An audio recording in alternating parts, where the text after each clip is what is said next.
আমন্ত্রণ দীপ্ত সংবাদের সাথে আছে আমি তারান্নুম জ্যোতি। শুরুতেই জানাবো নিটোল টাটা সংবাদ শিরোনাম। বঙ্গোপসাগরের লঘুচাপের প্রভাবে দেশের বিভিন্ন স্থানে বৃষ্টিপাত, বান্দরবানে পাহাড় ধসে নিহত এক। পায়রা তাপবিদ্যুৎ কেন্দ্রের একটি ইউনিট বন্ধ 5 দিন, দক্ষিণাঞ্চলে বেড়েছে লোডশেডিং ও ভোগান্তি। বাগেরহাটের রামপালে পালন হচ্ছে বিদেশি মুরগি, আছে হামবার্গ, সিলভার, কসমো সহ 25 প্রজাতি।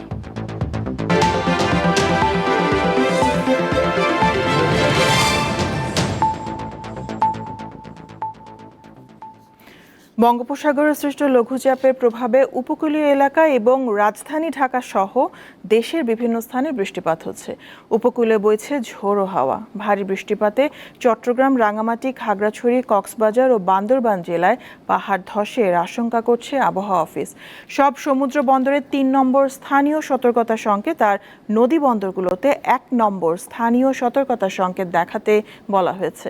এদিকে ভারী বর্ষণের কারণে উত্তর পূর্বাঞ্চলে নতুন করে জলাবদ্ধতার আশঙ্কা করছে আবহাওয়া অফিস। বান্দরবানের নাইক্ষ্যংছড়িতে পাহাড় ধসে 1 জন নিহত হয়েছে। আবহাওয়ার পূর্বাভাসে সারা দেশে দিন ও রাতের তাপমাত্রা প্রায় অপরিবর্তিত বা 1 থেকে 2 ডিগ্রি সেলসিয়াস কমতে পারে বলে জানানো হয়েছে।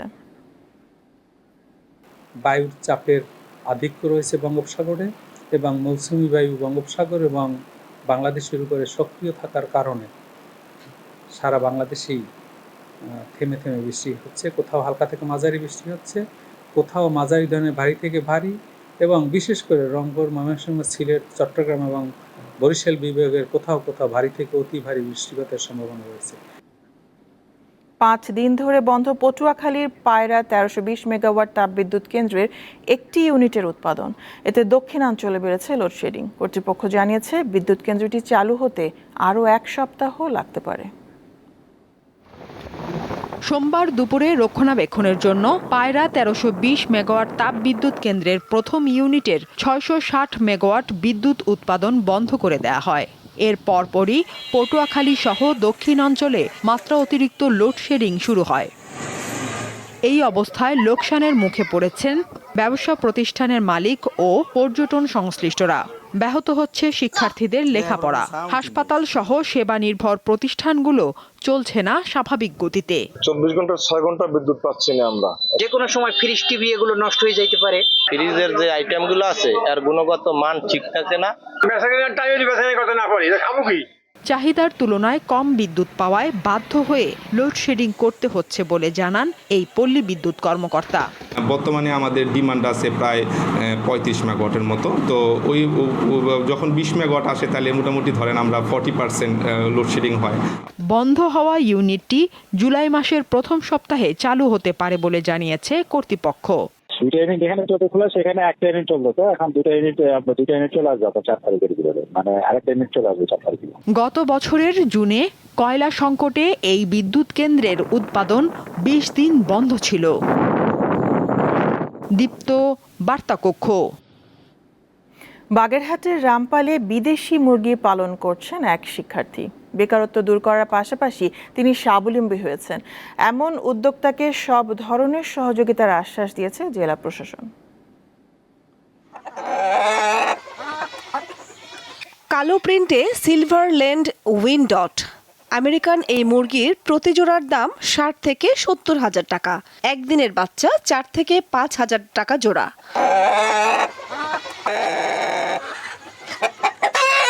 এটি চীনা মুরগি সিল্কি, প্রতি জোড়া 10 থেকে 12 হাজার টাকা। এক জোড়া বাচ্চা বিক্রি হয় 1 হাজার টাকায়। পৃথিবীর সবচেয়ে বড় মুরগির নাম ব্রাহামা। এই জাতের মূল আবাস যুক্তরাষ্ট্র। জোড়া বিক্রি হয় 15 থেকে 20 হাজার টাকায়। বিদেশি জাতের এসব মুরগির দেখা মিলবে বাগেরহাটের রামপাল উপজেলার মল্লিকের বেড় ইউনিয়নের বাসিন্দা অনার্স প্রথম বর্ষের ছাত্র ফয়সাল আহমেদ শুভর খামারে। হামবার্গ, সিলভার কসমো, ফাইটার সহ 25 প্রজাতির 200-র বেশি মুরগি আছে সেখানে। এগুলোর কোনোটির ওজন 5 কেজি, আবার কোনোটির মাত্র 500 গ্রাম। মাত্র 3600 টাকার খরচ সহ সিল্কি পালন শুরু করি। এরপর থেকে ওইটা থেকে আমার বাচ্চা উৎপাদন করা শুরু করি এবং মার্কেটে সেল শুরু করি। বছরের সব কিছু খরচ খরচা বাদ দিয়ে আমার কাছে 4 থেকে 5 লক্ষ টাকা এখান থেকে ইনকাম করি। 5 বছর আগে অনেকটা শখের বশেই মুরগি পালন শুরু করেন শুভ। তবে সময়ের সাথে সাথে বেড়েছে পরিসর। বর্তমানে তার খামারের আয়তন 20 শতক। স্থানীয়দের মাঝে ব্যাপক সাড়া ফেলেছে খামারটি। স্থানীয় যুবকরাও শুরু করেছেন বিদেশি মুরগি পালন।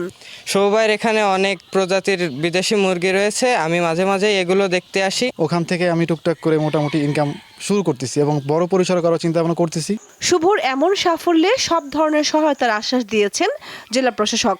তার যদি কোনো আর্থিক সহায়তা লাগে, এখানে কিন্তু বিভিন্ন দপ্তর আছে, তাকে বিভিন্ন ঋণ দিতে পারবে, তাকে সহায়তা করতে পারবে। মুরগি ও বাচ্চা বিক্রি করে বছরে প্রায় 5 লাখ টাকা আয় করছেন শুভ। দীপ্ত, বার্তাকক্ষ। শেরপুরে জমি সংক্রান্ত বিরোধে প্রতিপক্ষের হামলায় সামেদুল হক নামে এক ব্যবসায়ী নিহত হয়েছেন। হামলায় নিহতের ছেলে ও 2 ভাই সহ আহত হয়েছে 5 জন। তাদের শেরপুর সদর হাসপাতালে ভর্তি করা হয়েছে। পুলিশ জানায় শেরপুর সদর উপজেলার চর শেরপুর ইউনিয়নের জুগনি মোড়া গ্রামের ওষুধ ব্যবসায়ী হারুনের সাথে নিহত সামেদুলের পরিবারের 60 শতক জমি নিয়ে বিরোধ চলছিল। সকালে ওই জমিতে হারুন কলা গাছের চারা রোপণ করতে যায়। এ সময় সামেদুল ও তার 2 ছেলে বাধা দিলে হামলা চালায় হারুনের লোকজন।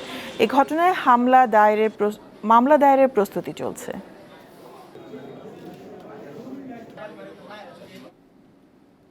দেশে হু হু করে বাড়ছে সাইবার অপরাধ। গত বছর পুলিশের কাছে 28,000 অভিযোগ জমা পড়েছে। অনলাইন জুয়া ও মানি লন্ডারিং ঘিরেও হচ্ছে অপরাধ। আজ একটি বেসরকারি সংগঠনের প্রতিবেদনে এই তথ্য উঠে এসেছে। বিশ্বে একদিকে বাড়ছে প্রযুক্তির উপর নির্ভরশীলতা, অন্যদিকে বৃদ্ধি পাচ্ছে সাইবার অপরাধের প্রবণতা। সামনে আসছে ইন্টারনেট দুনিয়ার অপরাধের নতুন নতুন দিক ও ধরন। বাংলাদেশে গত 1 বছরে সাইবার অপরাধের সংখ্যা বেড়েছে দ্বিগুণ। আক্রান্তদের মধ্যে 59% নারী। এ তথ্য জানিয়েছে সাইবার ক্রাইম অ্যাওয়ারনেস ফাউন্ডেশন। শনিবার ঢাকা রিপোর্টার্স ইউনিটিতে সাইবার অপরাধ প্রবণতা নিয়ে প্রতিবেদন প্রকাশ করে সংগঠনটি। কিন্তু 2024 সালে এসে এই ধরনের মাত্রা বেড়ে গেছে 11.85%।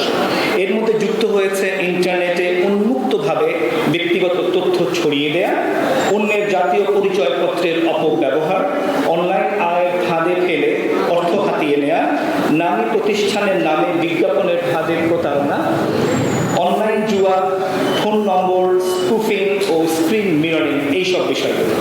প্রতিবেদনে বলা হয়, গত বছর সাইবার অপরাধের শিকার হয়ে 28,000-এর বেশি ভুক্তভোগী অভিযোগ করেছেন পুলিশের কাছে। তবে মামলা করেছেন শতকরা মাত্র 3.73%।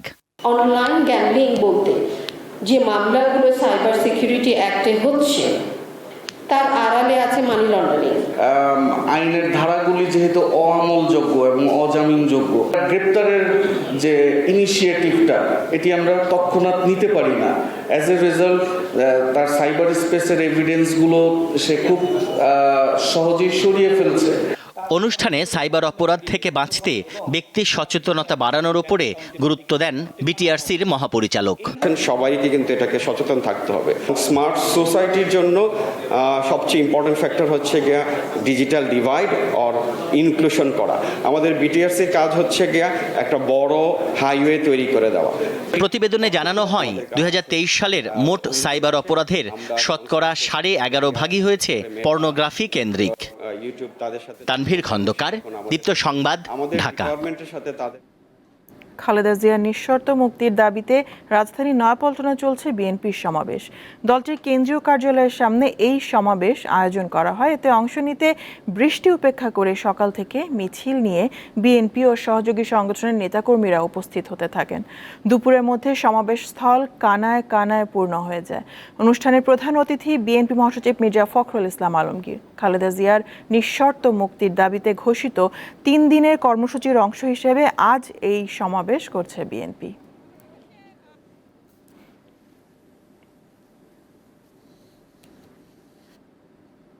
বাংলাদেশ জাতীয়তাবাদী আন্দোলন বিএনএম এর নতুন মহাসচিব হয়েছেন সাবেক সংসদ সদস্য অধ্যাপক আব্দুর রহমান। শনিবার রাজধানীর জাতীয় প্রেস ক্লাবে সংবাদ সম্মেলনে এই তথ্য জানানো হয়। বাংলাদেশ জাতীয়তাবাদী আন্দোলন বিএনএম এর সাবেক মহাসচিব মোহাম্মদ শাহজাহান স্বেচ্ছায় পদত্যাগ করায় সর্বসম্মতিক্রমে নতুন মহাসচিবের দায়িত্ব পান আব্দুর রহমান। দলের সহসভাপতি হয়েছেন শাহ মোহাম্মদ আবু জাফর। সংবাদ সম্মেলনে দলের অন্যান্য সদস্যদের পরিচয় করিয়ে দেওয়া হয়। এছাড়া দলের আগামী 5 বছরের কর্মপরিকল্পনাও তুলে ধরা হয়। আমরা এই কয়েকদিনের মধ্যে 1 বছরের কথা এই কমিটি করার। কেওয়াই স্টিল, চট্টগ্রাম সংবাদ।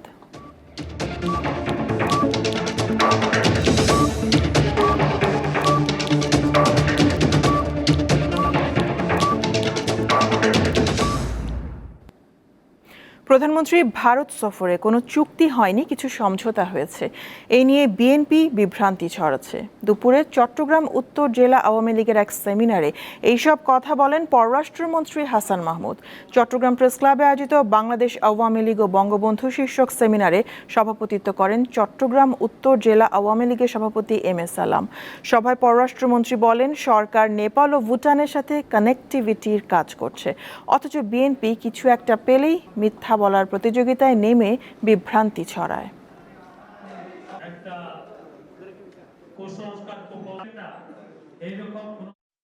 আমরা ভারতের ভূমির উপর দিয়ে নেপাল থেকে জলবিদ্যুৎ আমদানি করার চুক্তি স্বাক্ষর করেছি।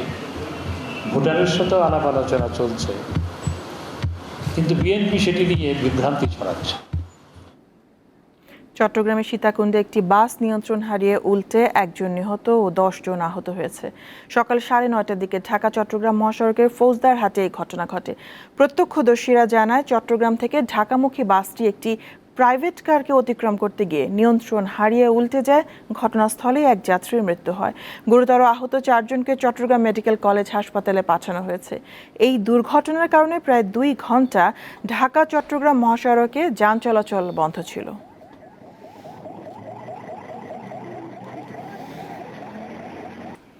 দর্শক, জাতীয় সংসদের বাজেট অধিবেশনে কথা বলছেন প্রধানমন্ত্রী শেখ হাসিনা। আমরা সংসদ টিভি সৌজন্যে সরাসরি চলে যাচ্ছি সেখানে।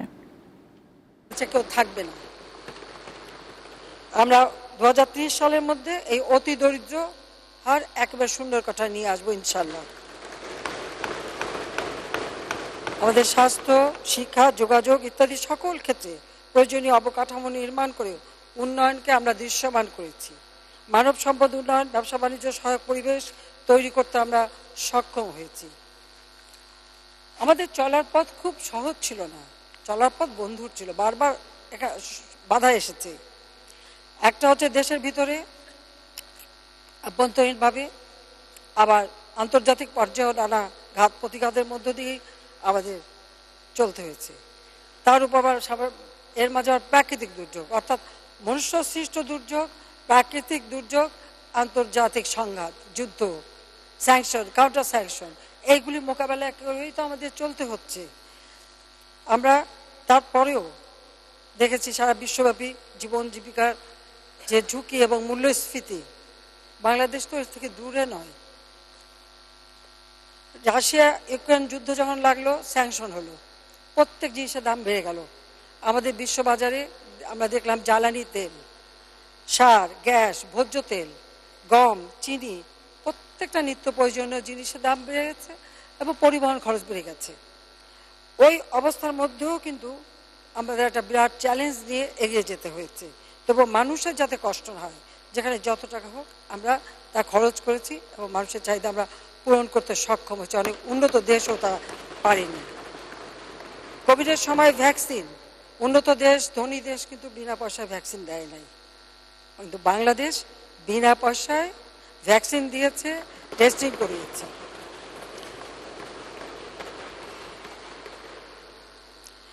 আমরা এই বিশ্বব্যাপী অর্থনৈতিক মন্দা থেকে উত্তরণ ঘটানোর জন্য বিগত 2 বছর ধরে আমরা সংকোচনমূলক মুদ্রানীতি ও সহায়ক রাজস্ব নীতি অনুসরণ করে নানাবিধ পদক্ষেপ হাতে নিয়েছি।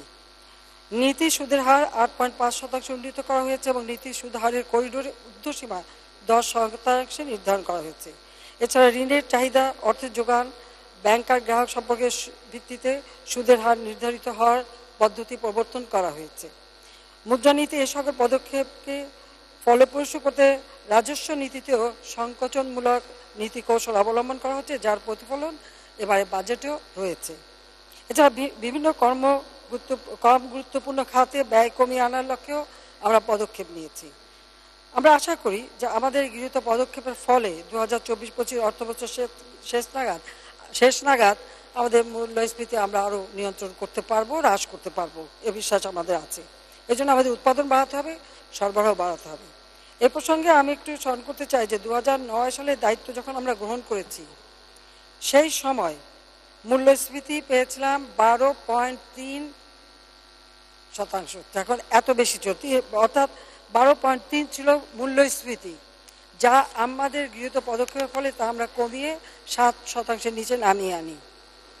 12-13 থেকে 21-22 অর্থবছর একটানা 10 বছর গড় মূল্যস্ফীতি 6.1% আমরা ধরে রেখেছিলাম। প্রবৃদ্ধি তার থেকে বেশি আমরা অর্জন করতে সক্ষম ছিলাম। মূল্যস্ফীতি নিয়ন্ত্রণে এবার আমরা যে সকল পদক্ষেপ নিয়েছি, আমরা মনে করি যে খুব শীঘ্রই বাজারে তার প্রভাব পড়বে এবং আমরা আমাদের আকাঙ্ক্ষা অনুযায়ী, প্রত্যাশা অনুযায়ী আমরা হ্রাস করতে পারব। মানুষের যাতে কষ্ট না হয়, খাদ্যমূল্য বৃদ্ধি পেয়ে মানুষ যেন অভুক্ত না থাকে, সেজন্য আমরা ফ্যামিলি কার্ড, পারিবারিক কার্ড করে দিয়ে বাজারের থেকে অর্ধেকেরও কম মূল্যে আমরা চাল, ডাল, চিনি, তেল যা যখন যেটা প্রয়োজন সেটা আমরা সরবরাহ করছি। হতদরিদ্রের জন্য বিনা পয়সায় খাবার দিচ্ছি। আমাদের দেশের সব শ্রেণীর মানুষের জন্যই কিন্তু আমরা নানা ধরনের সহযোগিতা দিয়ে যাচ্ছি। আমাদের রপ্তানি, প্রবাসায়, কৃষি, শিল্প খাতের উৎপাদন ইত্যাদি যেগুলি চলক সহ সাম্প্রতিক ধারার দিকে তাকালে দেখা যায় প্রতিটি ক্ষেত্রেই কিন্তু আমাদের প্রবৃদ্ধি কিন্তু অব্যাহত আছে। আমরা কিন্তু পিছিয়ে যাইনি।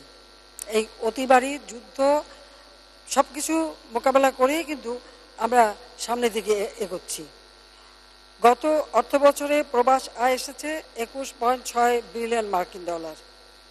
আমাদের রপ্তানি প্রবৃদ্ধি অব্যাহত থাকা এবং কম গুরুত্বপূর্ণ আমদানির উপর নিয়ন্ত্রণ অব্যাহত রাখায় আমরা অর্থবছরের জুলাই-মার্চ সময়ে চলতি হিসেবে ভারসাম্যে 5.7 বিলিয়ন মার্কিন ডলার উদ্বৃত্ত রয়ে গেছে।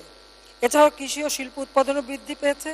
ফলে সামষ্টিক অর্থনৈতিক পরিস্থিতি দ্রুত আবার কোভিড-19 পূর্ববর্তী অবস্থা আমরা ফিরে যেতে পারবো, এ বিশ্বাস আমার আছে। আমরা চাই বাংলাদেশ স্মার্ট বাংলাদেশ হবে, উন্নত বাংলাদেশ হবে, সমৃদ্ধ বাংলাদেশ হবে। সেখানে আমরা সবচেয়ে বেশি লক্ষ্য করি যে 2041 সালের মধ্যে বিশ্বব্যাপী যে পরিবর্তন, তার সাথে ধারাবাহিকতা রেখে আমরা কিভাবে অগ্রগামী হব।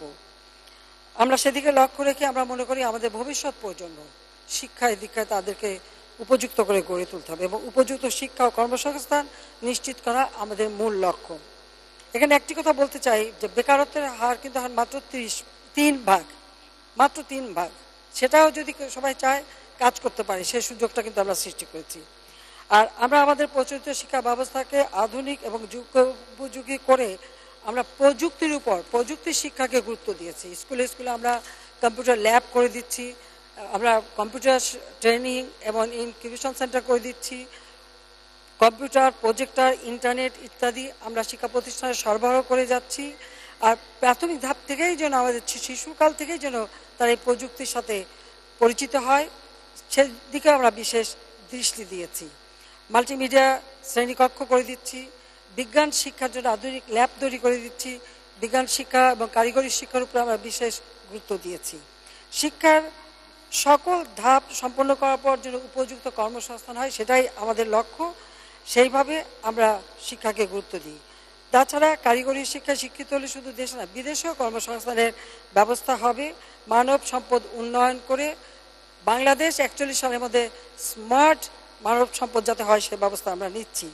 কারিগরি শিক্ষার উপরে জোর দিয়ে কারিগরি শিক্ষাকে আমরা জনপ্রিয় করার ব্যবস্থা নিয়েছি এবং যার ফলে আজকে আপনারা দেখবেন কারিগরি শিক্ষায় কিন্তু আরও বেশি মানুষ মনোযোগী হয়েছে। আমাদের নির্বাচনী ইস্তাহারে কিন্তু আমরা অগ্রাধিকার দিয়েছিলাম কর্মসংস্থানকে। তো এবারে আমরা জাতীয় আন্তর্জাতিক শ্রম বাজারের চাহিদাকে বিবেচনায় নিয়ে আমরা দক্ষ মানব সম্পদ তৈরি করার কার্যক্রম হাতে নিয়েছি। এবং দক্ষতা উন্নয়ন ইকোসিস্টেম মৌলিক কাঠামোগত পরিবর্তনের লক্ষ্যে জাতীয় দক্ষতা উন্নয়ন কর্তৃপক্ষ প্রতিষ্ঠিত হয়েছে এবং এর আওতায় দক্ষতা উন্নয়নের জন্য প্রয়োজনীয় উদ্যোগও নেওয়া হয়েছে। কারণ চতুর্থ শিল্প বিপ্লব আসলে তার উপযুক্ত জনগোষ্ঠী যাতে গড়ে উঠতে পারে সেই পদক্ষেপ আমরা নিয়েছি। স্বাস্থ্য সকল সুখের মূল আমরা মনে করি, কাজে চিকিৎসা সেবাটা জনগণের দৌড়গড়ায় পৌঁছে দেওয়ার আমরা পদক্ষেপ নিয়েছি। অনেক সীমাবদ্ধতা থাকলেও আমরা কিন্তু এ ব্যাপারে কখনো পিছিয়ে হটিনি। আমাদের জনবল বৃদ্ধি, আধুনিক যন্ত্রপাতি সমৃদ্ধ চিকিৎসা সুবিধা প্রত্যন্ত অঞ্চলে মানুষের দৌড়গড়ায় আমরা পৌঁছে দিচ্ছি। আমরা যে কমিউনিটি ক্লিনিক করেছি সেই ক্লিনিক আজকে কিন্তু সারা বিশ্বে স্বীকৃতি পেয়েছে। সেখানে আমরা 30 প্রকার ঔষধ বিনা পয়সা দিচ্ছি। বাংলাদেশের কমিউনিটি ক্লিনিক আজকে বিশ্বব্যাপী সমাদৃত।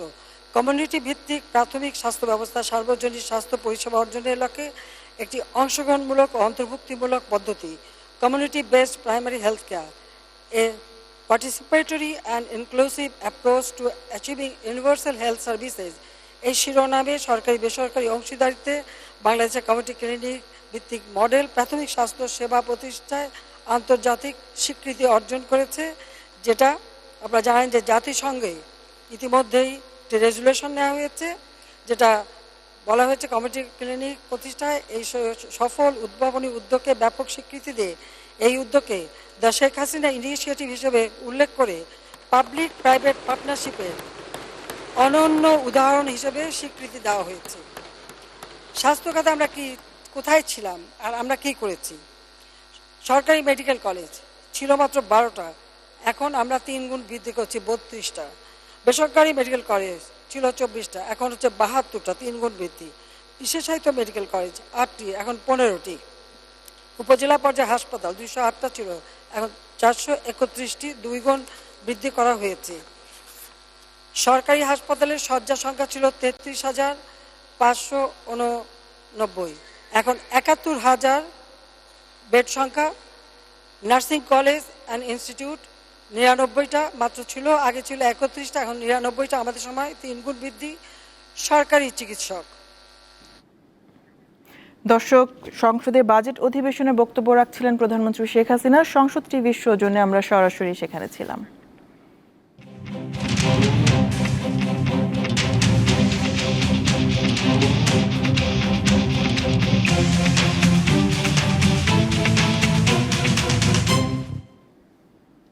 টি-20 বিশ্বকাপে ফাইনালে আজ মুখোমুখি হচ্ছে ভারত ও সাউথ আফ্রিকা। ওয়েস্ট ইন্ডিজের ব্রিজটাউনে ম্যাচ শুরু হবে বাংলাদেশ সময় রাত 8:30টায়। 1998 সালে চ্যাম্পিয়ন্স ট্রফি জয়ের পর আইসিসির আর কোনো ইভেন্টে ফাইনালে উঠতে পারেনি সাউথ আফ্রিকা। এরপর ওয়ানডে ও টি-20 মিলে 7 বার সেমিফাইনালে খেলে সবগুলোতে হেরে জোকার্স তকমা পায় তারা। সেই আক্ষেপ গুছিয়ে অষ্টমবারের চেষ্টায় ফাইনালে উঠল প্রোটিয়ারা। টি-20 বিশ্বকাপের নবম আসরে এখন পর্যন্ত অপরাজিত মার্করাম বাহিনী। তবে এই রাস্তাটা খুব সহজ ছিল না। গ্রুপ পর্বে শ্রীলঙ্কা, নেদারল্যান্ডস, বাংলাদেশ ও নেপালকে হারাতে বেশ বেগ পেতে হয়েছে তাদের। তবে সুপার 8-এ চিরচেনা ছন্দে ফিরে তারা হারিয়েছে 2 স্বাগতিক দেশ যুক্তরাষ্ট্র ও ওয়েস্ট ইন্ডিজ আর ইংল্যান্ডকে। অপ্রতিরোধ্য গতিতে এগিয়ে চলছে ভারতও। 2022 টি-20 বিশ্বকাপের সেমিফাইনালে ইংল্যান্ডের কাছে 10 উইকেটে হেরে বিদায় নিয়েছিল তারা। তবে এবার এখন পর্যন্ত অপরাজিত থেকে টিম ইন্ডিয়া জানান দিচ্ছে শিরোপার যোগ্য দাবিদার তারাও। 2014 সালের পর আবারও টি-20 বিশ্বকাপের ফাইনালে খেলবে ভারত। সেবার সাউথ আফ্রিকাকে হারিয়ে ফাইনালের নাম লিখিয়েছিল তারা। এবার প্রোটিয়াদের হারিয়ে আবার শিরোপা উঁচিয়ে ধরতে চাইবে প্রথম আসরের চ্যাম্পিয়নরা। ঈশান হাসান, দীপ্ত স্পোর্টস। শেষ করব দীপ্ত সংবাদ। নিটোল টাটা সংবাদ শিরোনাম জানাবো আরো একবার।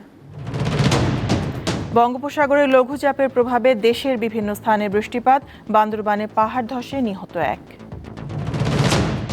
পায়রা তাপবিদ্যুৎ কেন্দ্রের একটি ইউনিট বন্ধ 5 দিন, দক্ষিণাঞ্চলে বেড়েছে লোডশেডিং ও ভোগান্তি। বাগেরহাটের রামপালে পালন হচ্ছে বিদেশি মুরগি, আছে হামবার্গ, সিলভার, কসমা সহ 25 প্রজাতি। এই ছিল এখনকার মতন। আমাদের পরবর্তী সংবাদ সন্ধ্যা 6:50 দেখার আমন্ত্রণ রইল। দর্শক, আরও তথ্য বিনোদনের সংবাদ জানতে যুক্ত থাকুন দীপ্ত টিভির ডিজিটাল প্ল্যাটফর্মগুলোতে। ধন্যবাদ সবাইকে।